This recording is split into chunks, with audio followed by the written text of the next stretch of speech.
ఉంచాలి. చూడు, ఈ ఊళ్ళో ఎవ్వడికి ఈ దేశంలో ఏం జరుగుతుందో తెలియకూడదు. అందుకని మనం ఏం చేస్తున్నాం?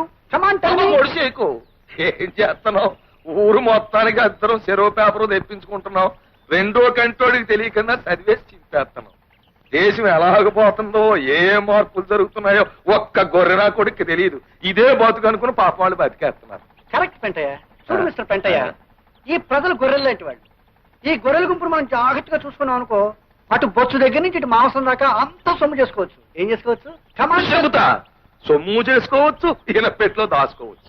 అందుకే కదా ఈ ఊరికి రోడ్డు పడకుండా అటు సర్కారోడు గాని ఇటు చదువుకున్నవాడు గాని ఊళ్ళో అడుగట్టకుండా 1000 కళ్ళతో చూసుకుంటున్నాం. ఈ కొండల సాటును ఈ ఊరిని దాచుకుంటున్నాం. That is not enough Pentayya. Enough అంటే ఆకలి ఆకలి తినడం లేదని. నేను ఈ ఊరు సర్పంచిని కనుక స్కూల్ తినేస్తాను, తినేయ్. హాస్పిటల్ తినేస్తాను, తినేయ్. గ్రంథాలయం తినేస్తాను. తినేయ్. I will eat. గవర్నమెంట్ తాలూకు మొత్తం సొమ్ము నువ్వు తినేయి. గ్రామం తాలూకు నాకు వదిలే, నేను తినేసి ఏం చేస్తాను? వడ్డీ వ్యాపారం ఉంది కదా, దాంతో జనాన్ని తినేస్తా. గుడ్.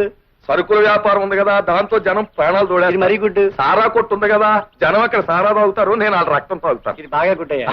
చూడు, ఈ ఊళ్ళో ఎదగవలసిన వాళ్ళం, పెరగవలసిన వాళ్ళం, హైట్ కు వెళ్ళవలసిన వాళ్ళం మన ఇద్దరమే. You and me. ఎవరెవరు? Come on tell me. పొడిసేకు పెంటయ్య, రాఘవయ్య. Hail Dachinapalli Hitler. ఏయ్ పెంటయ్య.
సత్యన్ని బాబు ఈ రాఘవయ్య గారి దగ్గర తీసుకున్న అప్పు ఎవడు తీరుస్తాడ్రా? ఎవడు తీరుస్తాడ్రా నీ బాబు చేసిన అప్పు?